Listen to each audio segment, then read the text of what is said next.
Assalamualaikum warahmatullahi wabarakatuh.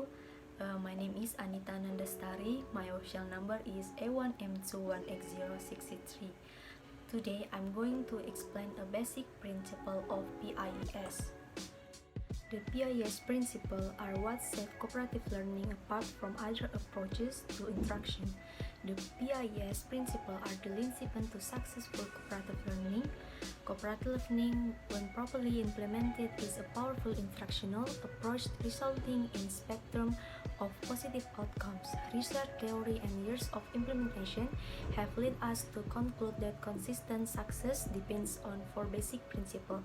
When these basic principles are in place, cooperative learning consistently produces academic gains, improve race relation, develop social skill, educate for character, promote self-esteem, enhance class climate, and foster leadership and teamwork here.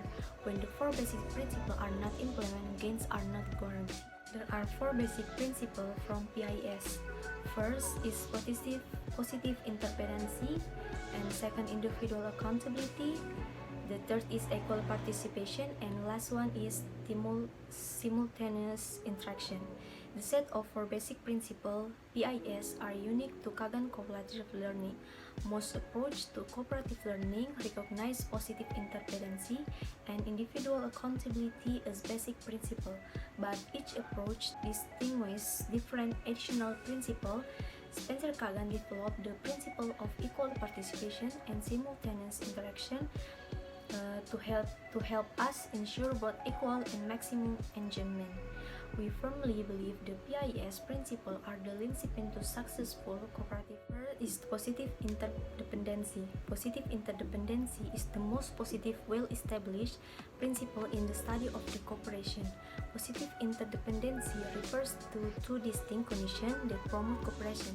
The first one is positive correlation of outcomes, and the second one is interdependency. Positive correlation. The word positive in the term positive interdependency refers to a positive correlation among outcomes. A positive correlation occurs when outcomes go up or down together when they are positively linked. For example, when there is a positive correlation among outcomes, participants almost certainly work together. They cooperate, help each other, and encourage each other. In class, if I know your success will somehow benefit me, naturally I hope you will do. I will encourage, help and tutor you. When there is a positive correlation among outcomes, we sense we are on the same side and encourage each other's success. Your gain is a gain for me, and my gain is a gain for you. Okay, next, interdependency. The second condition of positive interdependency is interdependency. The word interdependency refers to how the task is structured. For example, if a task is structured so no one of us can do it alone, but we can do it by working together, then we are interdependent. If I cannot do a task alone but could do it with your help, what am I likely to do? Clearly, interdependency makes it more likely we will cooperate. It's important to note that a positive correlation doesn't always result in interdependence. And next, there are two components of interdependency. First is component positive and interdependency. Interdependency have focus outcomes, and interdependency have focus tasks. And then necessary element, positive outcomes for one benefit others, and interdependency operation is required for a task complement. And then individual accountability. The aphorism "there is no I in team" motivate individual work as a team and to make individual sacrifice for the sake of the team. Taking one for the team is now a common parlance.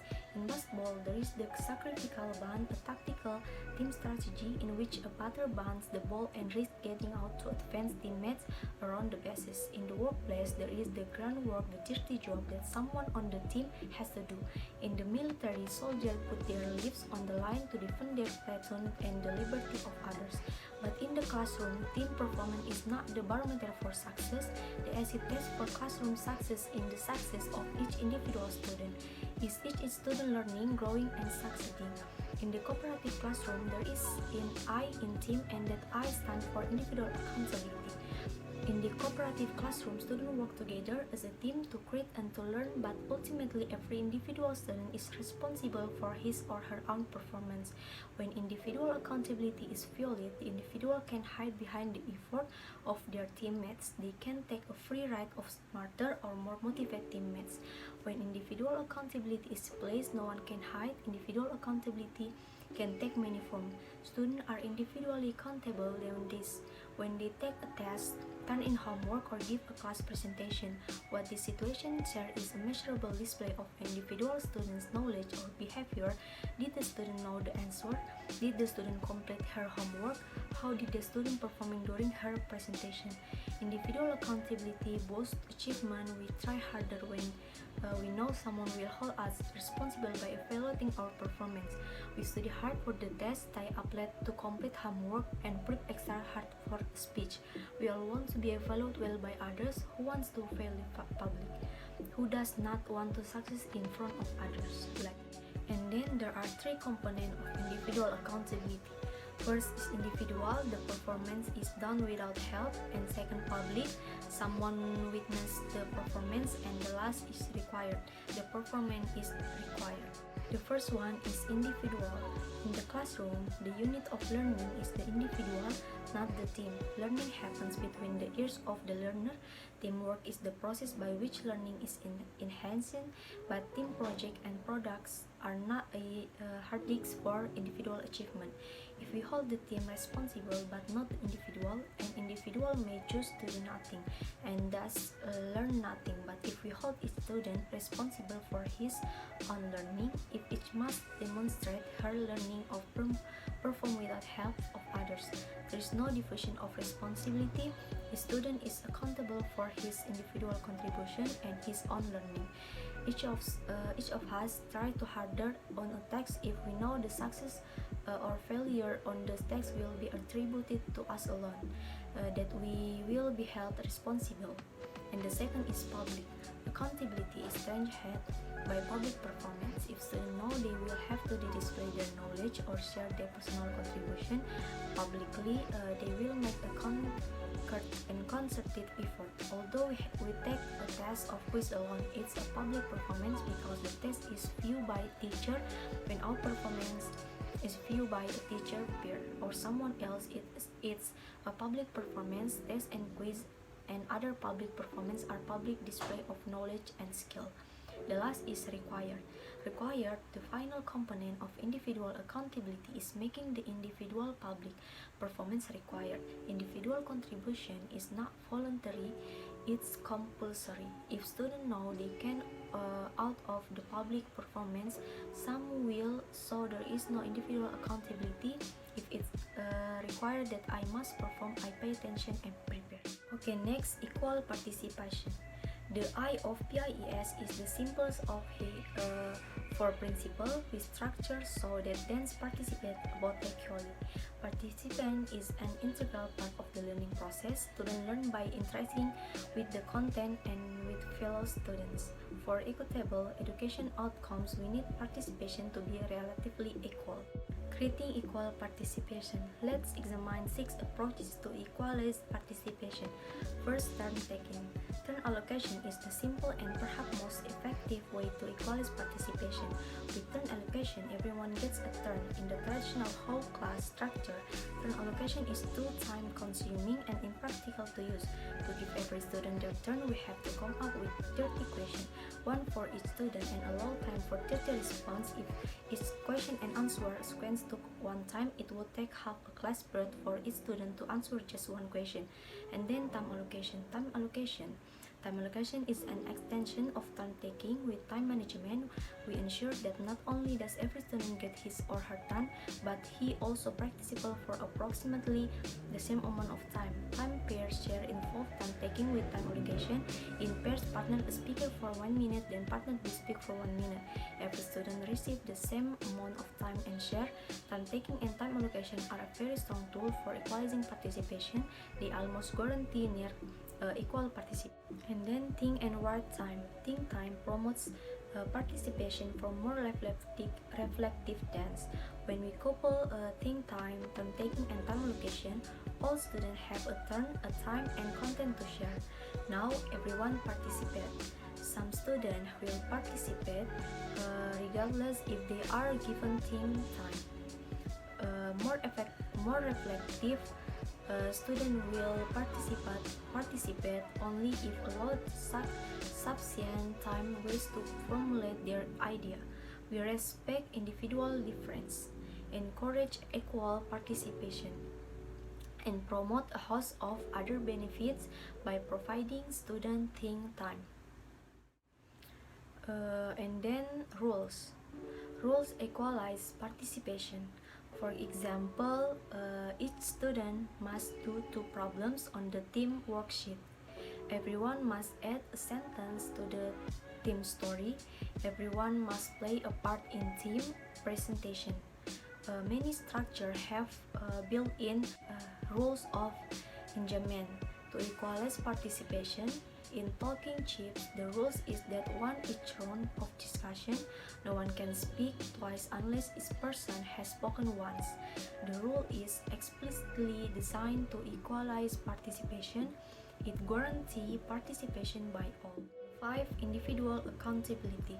Individual accountability equalizes participation when students are held accountable for participation.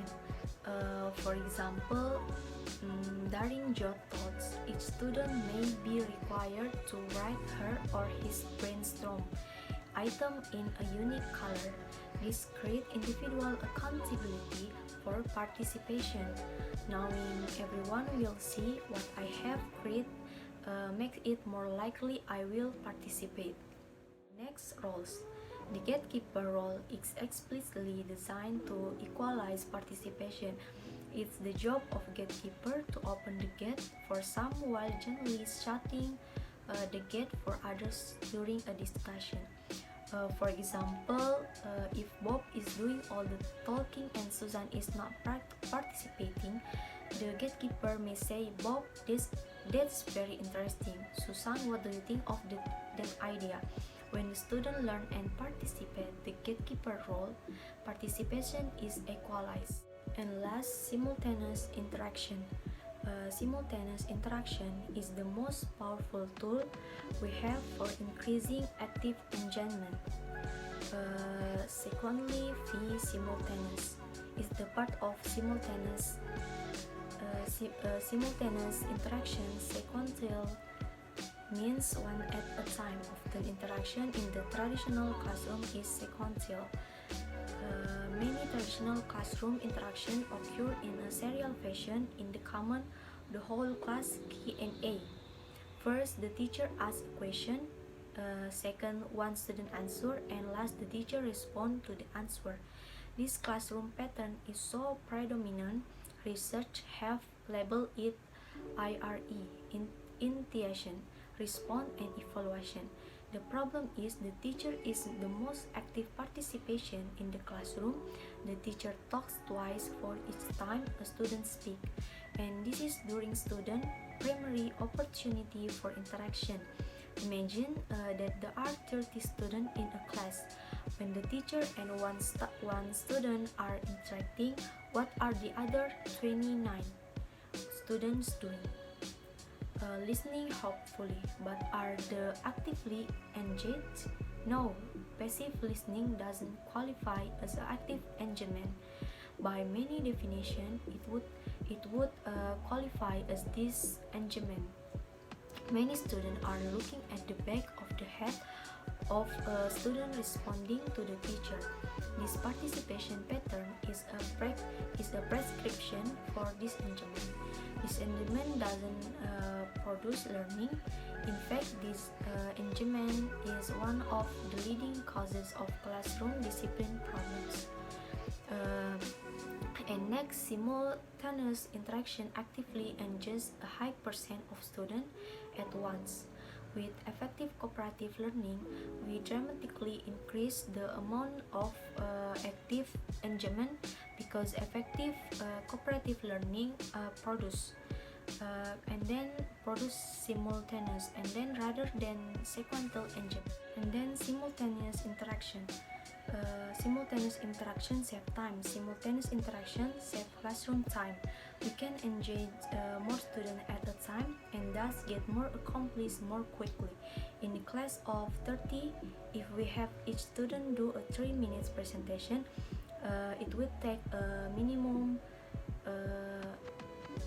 90 minutes. This does not include the time for feedback from the teacher, the transition time for student to sit down, and the time for the next student comes to the front of the class. If we have students do the same report in teams, it would take 12 times 3 minutes times for student. Presenting to a partner would only take 6 times 3 minutes time and 2 students. We save well over an hour of classroom time by choosing a simultaneous presentation structure rather than a sequential structure. With simultaneous interaction, we accomplish in 6 minutes something that takes the traditional teacher 90 minutes. And next, when not to use simultaneous interaction. We don't always want simultaneous interaction if, for example, we know that a student has a unique or important idea we want the whole class to hear. We don't want the student to share the idea only with a partner. To take another example, it can be worthwhile to have one student do a demonstration on the board, or to have students give a report to the whole class. We need to know, however, that sequential participation, one student at a time sharing with the class, should be used very sparingly and with great caution, because it's purchased at the expense of active engagement by the rest of the class. Whenever we have one student at a time talking, we need to focus not on the one student who is actively engaged, but rather on the 29 who aren't. Okay, I think enough my explanation about the basic principle of PIES. Thank you.